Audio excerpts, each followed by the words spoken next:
Pediatrics is a very wide topic. I will be just focusing on the IPD setup.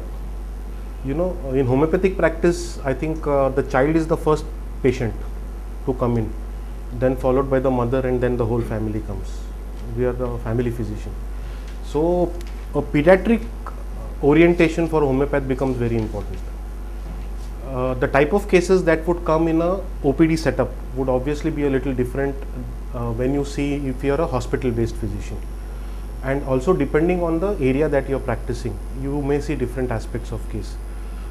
So proper grounding in what is normalcy, what is abnormal in this age group becomes very important, because you have not only catering to the pediatric, the patient, the child, you are also catering to the anxieties of the parents, the concerns of the parents. So it becomes a multi-dimensional thing. So my focus, you know, it's better that we define the area that we are going to interact on, that it would be more on the advantages of inpatient care in this age group. Now, as sir has already said, Dr. M.L. Dhavle, we run 5 hospitals. We have one hospital at Palghar, a 50-bedded hospital, which is more of a rural area. Palghar is about 100 kilometers from Borivali on the western side. We also recently have acquired a BMC hospital at Dahisar, which is an exclusive mother and child segment, and I've been there for the last 3-4 years. We also have one hospital at Malad. So these are different, these cater to different segments, and the type of patients and the type of cases that come up are very different. So I would like to present these, you know, experiences from a homeopathic aspect. Now, basically you are treating a homeopathic case, whether it is OPD or IPD, the basic concepts I think would remain the same. You receive a patient, the aspect of case taking comes up. IPD you may require a different set of skills, OPD you may require a different type, but then the basic concept remains the same. You talk to the patient, you receive the case, you evaluate the symptoms, you build up a totality, you prescribe. The clinical condition may vary, but the general rules, the rules that the masters have set up in terms of assessing the remedy, response, etc. remains the same. I think we are going to explore these aspects.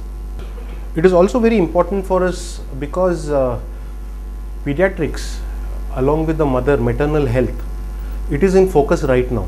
The Indian government and the state government, they are doing a lot of work. If you all know Ayush, they have started a national campaign on mother and child, and it is in the 2nd year now. And homeopathy has got a lot to offer, and people are looking upon us to provide answers to many of the complaints that, you know, the other system of medicines are not being able to address to, or they have got limitations. So from that aspect also, I think the scope that we have and the results that we can show, I think we have got a lot of scope. Sad figures that we can't be proud of. Neonatal mortality 40 on 1000, infant 58 on 1000. Child mortality rate, child here, preschool children, 5 years, still 5 years, it's 87. I think we rank one of the foremost countries in Asia and the world as far as this is concerned. Now, India is a signatory to the UN Millennium Developmental Goals, in which there has been an aim or objective to decrease this mortality rate to about 2/3. So I think the challenges are obvious, and we are trying to explore what homeopath can do and homeopathy. So homeopathic system is derived from nature's law. It can be applied in wide clinical conditions, may it be pathological or physiological. Physiological is important because there are a lot of illnesses or a lot of clinical conditions in the maternal and child segment that are physiological. Developmental difficulties, dentitional diarrheas, you know, or other physiological aspects that homeopathy can play a big role. So the concept of homeopathy being a promotive, preventive and curative, you know, that is already encompassed in our medical science. I think as the basic logic and concept of homeopathy encompasses that, we are at an advantage. Let us see how we do it. Specifically, if you go to talk in pediatrics, it influences positively the predisposition. to illness by promoting immunity. I think we all know that homeopathic medicines, they are preventive. If there is epidemic, mothers and patients usually come to us. अभी काफ़ी लोगों को बुखार है, कुछ दे सकते हैं क्या, so that our child or we don't get fevers. So it promotes immunity by stimulating the natural defenses and is so preventive. It helps in adaptation. This concept of prevention and adaptation, especially in a pediatric age group, becomes very important. Now in pediatrics, we will be focusing on neonatology. Neonates are usually 28 days to a month. Okay. So as a concept, if you see this, a child develops inside the womb where everything is very comfortable, and once the child is born, there has been a sudden change, and this neonate tries to adapt to this world, which is drastically different from the intrauterine world. So this process, especially the first few days, is the process of the change from intra to extrauterine, and a process of becoming independent from a dependent position at all levels, at mental level, at physical level, at psychological level, etc. So there are biochemical and physiological changes, and this period is a very vulnerable period where the neonate is trying to adapt to this new environment and this world. So from a homeopathic point of view, what is the significance of this? I think we all know that for an homeopath, susceptibility is the most important aspect.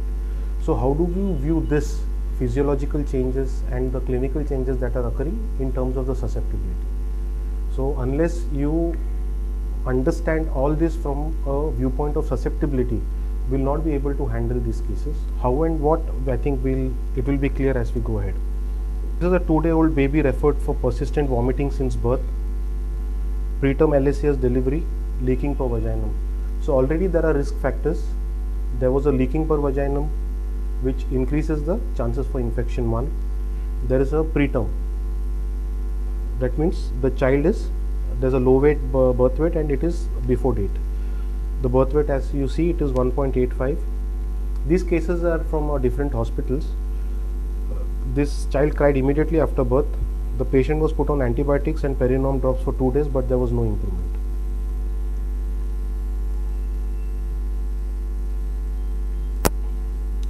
So this is the finding.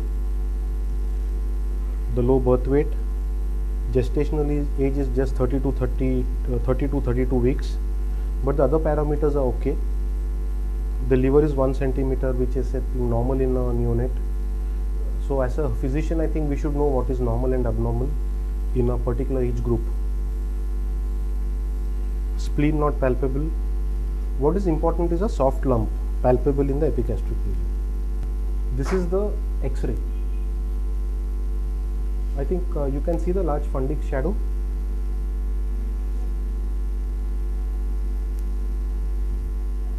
So this is something that is not normally seen. What could be the reasons?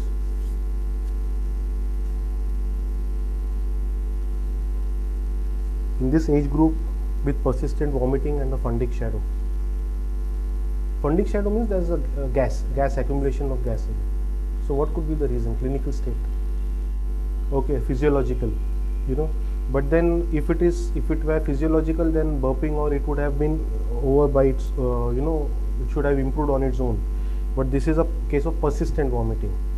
So that is one thing you always have to think, for normally what are the causes. So before thinking of any abnormal or a big clinical diagnosis, you should always think of normal, common things. Yeah, anything else? So the child is not burped properly. But a baby who is not burped would not have persistent vomiting. Those vomitings would be related to the feeds.